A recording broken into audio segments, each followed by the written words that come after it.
पुण्याच्या रस्त्यांवर पुन्हा एकदा उपमुख्यमंत्री अजित पवार यांचे भावी मुख्यमंत्री असे बॅनर झळकलेले आहेत। मी आत्ता उभा आहे मार्केट यार्ड परिसरात आणि या ठिकाणी पाहिलं तर मार्केट यार्ड परिसरातील जी पोलीस चौकी आहे त्याबरोबर समोरच्या बाजूला भावी मुख्यमंत्री अजित पवार अशा हा बॅनर जो आहे तो लागलेला पाहायला मिळतोय। खरं तर आज 22 जुलै म्हणजे अजितदादा पवार यांचा वाढदिवस आहे आणि त्याच अनुषंगाने अजित पवार यांना शुभेच्छा देण्यासाठी हा बॅनर जो आहे तो लागल्याचं पाहायला मिळतंय। विकासाचा वादा अजितदादा भावी उपमुख्यमंत्री आदरणीय अजितदादा पवार यांना वाढदिवसाच्या हार्दिक शुभेच्छा अशा आशयाचा हा बॅनर जो आहे तो या ठिकाणी लागलेला आहे। पर्वती विधानसभा मतदारसंघाचे राष्ट्रवादीचे अध्यक्ष संतोष नांगरे आणि पुणे शहर युवक काँग्रेसचे युवक राष्ट्रवादी काँग्रेसचे उपाध्यक्ष करण गायकवाड या दोघांनी हा बॅनर लावलेला आहे। खरं तर आज अजित पवार यांचा बर्थडे आहे आणि त्यानिमित्त ते पुण्यातील आज मुळशीतील त्यांच्या फार्म हाऊसवर आहेत आणि या फार्म हाऊसवर अनेक जण जे आहे राष्ट्रवादीचे नेते असतील पदाधिकारी असतील ते त्यांना शुभेच्छा देण्यासाठी गर्दी करतायत आणि अशाच पद्धतीने शुभेच्छा देण्यासाठी पुण्याच्या रस्त्यांवर सुद्धा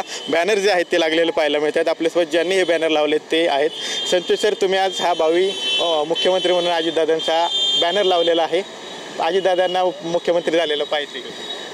100% अजितदादांना मुख्यमंत्री झाल्याचं आम्हा सगळ्या कार्यकर्त्यांना पाहिजे। मुळामध्ये राष्ट्रवादी काँग्रेस पार्टीचे जेवढे पदाधिकारी आहेत, कार्यकर्ते आहेत, लाडक्या बहिणी आहेत किंवा नागरिक असतील, या सर्वांना प्रामाणिकपणे वाटतं की या राज्याचे नेतृत्व अजितदादांनी करावं, अजितदादा ह्या राज्याचे मुख्यमंत्री व्हावेत।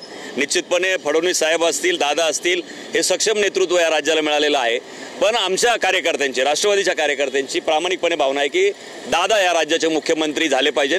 कारण दादा तुम्ही पाहिलं सकाळी 4 वाजता उठतात दादा, नंतर व्यायाम 1 तासभर करतात आणि 5:30-6 वाजता कामांना सुरुवात करतात, रात्री 11 वाजता झोपतात। म्हणजे हा माणूस दादा किती तास काम करतात राज्यासाठी, देशासाठी किंवा आपल्या नागरिकांसाठी।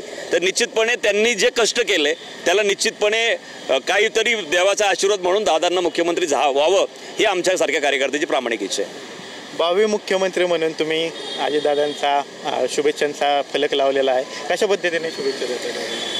अजितदादांचे काम करायची पद्धत अख्ख्या महाराष्ट्राला माहिती आहे। पहाटे 4 वाजता उठून दादा कामाला लागतात आणि जेवढं दादांनी आजपर्यंत 7 वेळा दादा बारामतीतून निवडून आलेत, 7 वेळा दादा उपमुख्यमंत्रीची शपथ घेतलेली आहे दादांनी आणि यंदा दादा मुख्यमंत्री होतील। येत्या 2 वर्षात काय होईल काय सांगता येत नाही। महाराष्ट्राचं राजकारण आपण पाहत आहे, गेल्या 4 वर्षापासून राजकारण महाराष्ट्राचं वेगळं चालत आहे।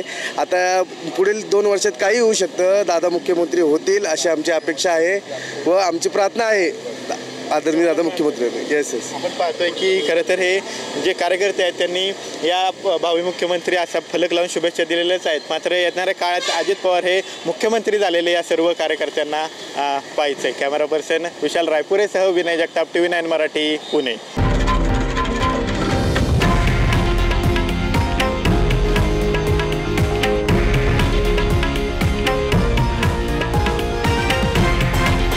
हे आहे देशातील नंबर 1 न्यूज नेटवर्क आणि आपण पाहत आहात TV9 मराठी, एकमेव।